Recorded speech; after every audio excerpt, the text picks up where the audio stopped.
یہ نوٹ کریں، آپ غور کریں اس بات پر۔ حضور کے دیدار کے واسطے مسجد اقصی میں انبیاء کرام حاضر تھے، آپ آسمانوں کے اوپر سفر کر کے چلے گئے، قبرستان کو کیوں گئے؟ دعا کر کے، چاہتے تو گھر کے پاس بلا لیتے،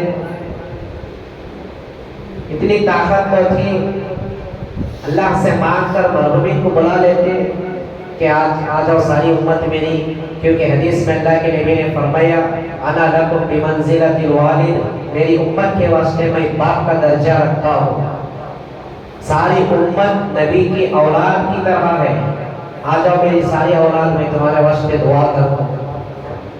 حضور صلی اللہ علیہ وسلم نے کبھی مرحومین کو اپنے پاس بلائے نہیں، کیونکہ جو مر گئے سو مر گئے، اگر نیک ہیں تو اچھی طرح قبر میں، برے ہیں تو اللہ کے عذاب میں ہیں۔ تیسری بات، قبر سے باہر آنا یہ ہو نہیں سکتا۔ یہ جو آج ہمارا غلط عقیدہ ہے نا، برس کا ایک بار فاتحہ کرا کو بخشش کرا تھا، جا روحانی دھندلاتی رچی، کون سی روحانی کا دھندلاتی ہے، یہ روحانی کہاں سے اور کس طرح سے آتی ہے، یہ غلط عقیدہ ہے۔ اس پر اگر ہمارا ایمان ہے تو ایک کفریہ لفظ ہے۔ غیروں کے اندر بھی ایک تہوار چلتا ہے، وہ سال میں ایک بار یا کہیں کچھ وقت میں اچھے اچھے عمدہ چیزیں پکا کر لے جا کر وہ قبرستان میں قبروں کے پاس رکھ کر آ جاتی ہیں۔ ان کا عقیدہ یہ کہ ہمارے مرے ہوئے مردے سارے آپ کو یہ کھا کر چلے جائیں۔ دوسرے یا تیسرے دن جا کر پھر دیکھتے کیا ہوا، پورے مردے کہیں کہ تھوڑا بچا تو گئی، وہ پرندے کتے جانور وغیرہ کھا کو خراب کر کو حالت خراب کروا دیتے ہیں۔ ان کا عقیدہ بنتا آئے تھے رات میں آپ کو دعوت قبول کر کو، اس کے مطابق مسلمان بھی یہی سوچتے ہیں، آج اونٹ ڈالنا پورے روحانی آپ کو دھوبلاتا نہیں، غلط بات ہے، غلط عقیدہ ہے۔ کسی کی کوئی روحانی گھر کے پاس نہیں آتی ہے، جب آپ خبر کے پاس نہیں جا کر دعا کرتے تو خبر میں آپ کا انتظار رہتا ہے۔ مرے ہوئے مرحومین خبروں میں انتظار کرتے ہیں، گھروں کے پاس آ کر نہیں کرتے۔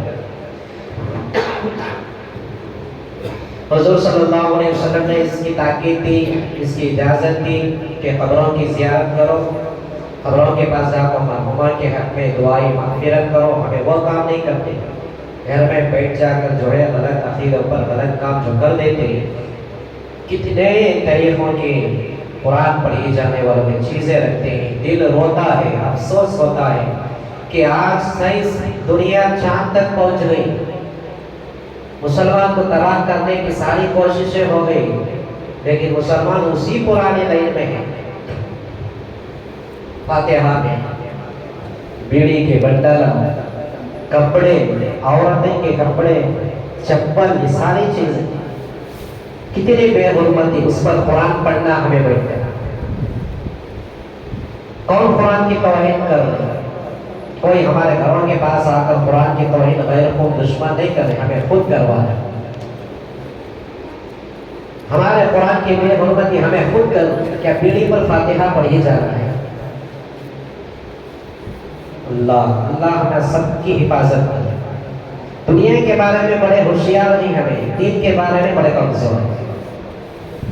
جو پڑھا لکھا نہیں، لاکھوں کا حساب بولو، ایسا بد زبان ایسے حساب کر دیں، ہمیں کیلکولیٹر ڈالتے رہو، صحیح کی غلط کی بولو تو ایسا حساب کرنا، صحیح کرنا نہیں آتا، سارے دیشن کورٹوں کے سارے معاملات نپٹاتے رہتے ہیں، سب کچھ معلوم ہوتا ہے۔ دنیا کے معاملے میں بڑے ہم ہوشیار ہیں، دین کے بعد آتی ہے دوستوں بزرگوں، جب تک معلوم نہیں ہوتا ہم کرتے ہیں، اللہ معاف کرتا ہے۔ سننے کے بعد قرآن اور حدیث سے معلوم کرنے کے بعد بھی کرتے ہیں تو یہ ہماری حد درمی اور ضد پناہ ہے، اللہ اسے چیزوں کو کبھی معاف نہیں کرتا۔ معلوم کر کے ہمیں سیکھنا ہے۔ کل پرسوں ایک ساتھ بولے اتوار کچھ نہیں، حضرت مردیاں کی عید بولے، ایک دم شاک ہو گیا، مردیاں کی عید، مردے کی کوئی عید نہیں ہوتی۔ جس دن وہ انتقال کر گئے، روح قبض ہو گئی، اسی دن سے ان کی عید شروع ہو گئی۔ اگر نیک ہے تو اللہ کی طرف سے اچھی حالات کی زندگی خبر میں بن گئی، جنت کے ہوائیں، جنت کی کھڑکیاں، سب کچھ، جنت کا کھانا، جنت کا لباس، سب کچھ انہیں خبر میں مل گیا۔ اس دن سے ہر دن عید ہے۔ ہمیں کیا کریں کہ سال میں ایک بار 2 کیجی گوشت کا، آدھے کیجی کشتے کا بنا، وہ نہیں عید، خبر میں ہر دن عید ہے۔ اگر بدکار ہے تو ہر دن اسے سزا ہو رہی ہے، ہر دن فرشتے آگ میں کھینچ رہے ہیں، سانپ اور بچھو اسے ڈنک مار رہے ہیں، وہ عذاب کا شکار ہے۔ ہمارے جو ہے کرنے سے اسے چھٹکارا نہیں ہوتا۔ عید اسی وقت سے ہو گئی خبر میں مرے ہوئے لوگوں کی، وہ زندوں کی نہیں ہے۔ زندوں کے واسطے شب بارات ہے کہ اللہ نے ایک موقع دیا تجھے زندگی میں، اور نیکیاں کر لے، اور دعائیں کر لے، اور بھلائیاں کر لے، اور اچھے کام کر لے، اور اللہ کی عبادت کرنے کے واسطے یہ اللہ نے موقع دیا، زندوں کے واسطے، مردوں کے واسطے نہیں۔ سارے اعمال آج کی رات میں اللہ معاملات فرشتوں کے حوالے کر دے۔ کون کب پیدا ہوگا، کتنا جیے گا، کتنا کھائے گا، کتنا پیے گا، شادی کب ہوگی، اولاد کتنی ہوگی، کب ہوگی، کتنی عمر جیے گا، کب مرے گا، فرشتہ کو اعلان کرتا ہے۔ فرشتہ جس کے نام کا پتا کٹ چکا ہے، اس کی روح نکلنے والی ہے، وہ مرنے والا ہے، جب وہ بازار میں اس کے نام کا کفن آ چکا ہے، اور وہ بندہ بڑے بڑے دنیا کے خواب دے کر بنگلہ بنا رہا ہے، پراپرٹی بنا رہا ہے، کوئی شادی کی تیاری کر رہا ہے، حدیث میں آتا ہے کہ بندے کو احساس نہیں ہوتا، وہ شادی کے واسطے سر پر صحرا ڈال کر جاتا ہے، اس کے نام کا کفن تیار اس کے بازار میں آ چکا ہے۔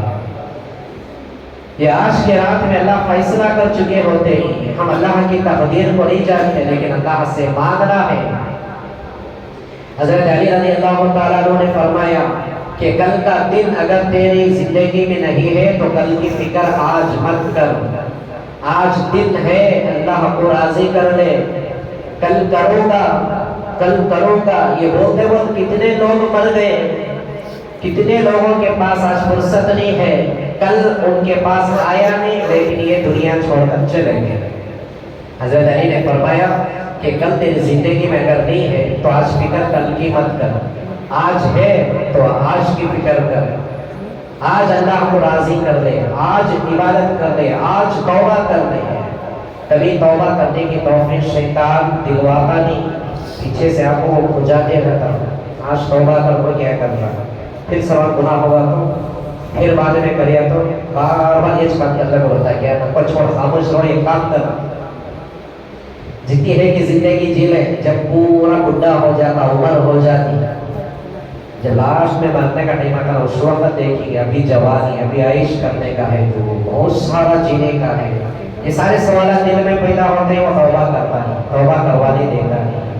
لیکن اللہ تبارک و تعالیٰ کا فرمان حدیث قدسی سے ہے کہ میرے بندے، یہ زمین اور آسمان کے درمیان جتنی خالی جگہ ہے، یہ ساری جگہ کے برابر گناہ لے کر بھی تو ایک بار صدق دل سے توبہ کر لے تو میں تجھے معاف کر دوں گا، اتنے سارے گناہ۔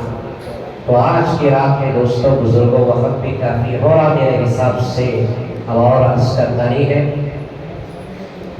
لیکن آج کی رات ہے، ہم دوسروں کو معاف کریں گے پہلے صدق دل سے، سچے دل سے۔ اگر میری کسی سے نفرت ہے، آپ کی مجھ سے ہے، ہمیں ایک دوسرے معافیاں چاہ کر گلے لگا لیں گے، کچھ مانگنے کی ضرورت نہیں، اللہ معاف کر آتا ہوگا۔ کیونکہ حدیث میں آتا ہے کہ دو مسلمان جب مصافحہ لے کر معانقہ کرتے ہیں، گلے ملتے ہیں، ان کے ہاتھ اور گلے چھوٹنے سے پہلے اللہ دونوں کے گناہ معاف کرتا، دونوں کی مغفرت کر دیتا ہے۔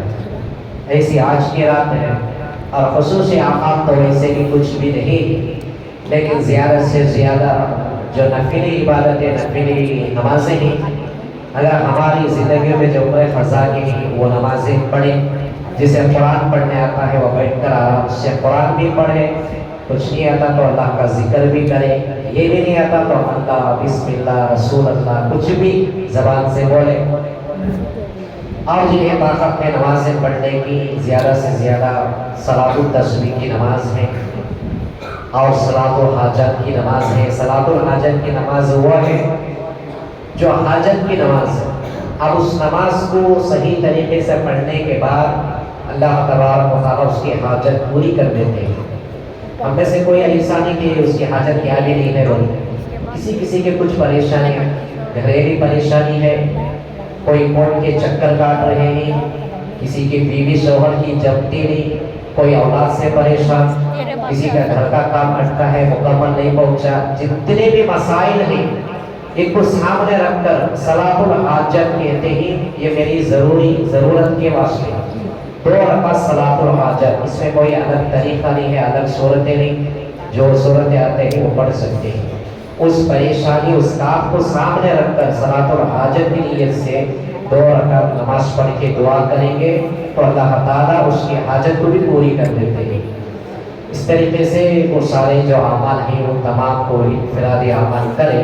اس کے بعد خصوصی ایک بات جو ہے، اگر ہمیں من نہیں کرتا جاگنے، عبادت کرنے، نماز روزہ کیا ہے تلاوت کرنے، نماز پڑھنے، ذکر کرنے، تو حدیث کی بات یہ ہے کہ آرام سے ہم گھر میں سو سکتے ہیں، فجر کی نماز میں شامل ہو جانا، جیسا میں نے شروع میں کہا عشاء اور فجر کی 2 نمازوں سے رات بھر عبادت کرنے کا ثواب ہے، لیکن بیکار وقت ہمارا نہ گزرے۔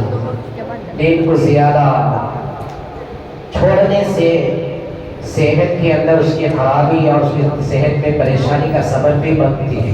ہمارے جو نوجوان بھی ہیں، اگر جتنا وقت ہو تو اللہ کے گھر میں عبادت کر لیں، یا نہیں تو آرام سے گھر میں سو سکتے ہیں، اس میں کوئی حرج نہیں ہے، فجر کی نماز میں جمع ہو جانا ہے، لیکن بیکار وقت نہ گزارے۔ اور اللہ تبارک و تعالیٰ سے یہ بھی دعائیں کریں کہ جو لوگ بہت سے بیمار ہیں یا پریشان ہیں، جن کی مجبوریاں ہیں، جو مسجد کو آج آنا چاہتے تھے وہ لوگ نہیں آ سکے، گھروں میں موجود ہیں، ان کو بھی ہماری طرف سے ہمارے جمع ہوئے اور ہماری کیے پڑھتے ہوئے اللہ سے مانگتے ہوئے دعاؤں کی برکت سے اللہ انہیں بھی وہ عطا کرے کہ جو آج نہیں آ سکے۔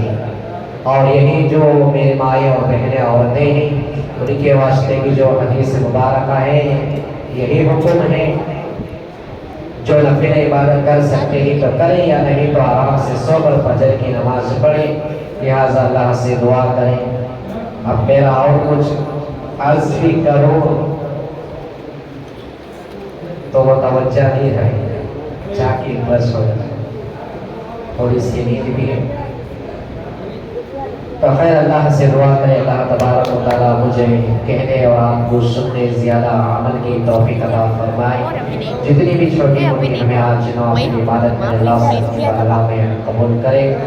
جو لوگ اگر عبادتیں کرنے کے بعد جاگتے ہیں تو تقریباً 12:30 یا 1 بجے سے قبرستان جانا ہے۔ انفرادی بھی اگر جا کر دعا کرنا چاہے تو کر لیں، یا پھر جتنے لوگ ہوں گے جم کر جماعت کی شکل بنائیں، انشاءاللہ میں بھی آؤں گا، جا کر جماعت کی شکل میں بن کر قبرستان میں جا کر دعائیں کریں گے 12:30 یا 1 بجے کے درمیان۔ اب تھوڑا بچوں کا بھی پروگرام ہے، بچے پڑھنے والے سامنے آ جاؤ پورے،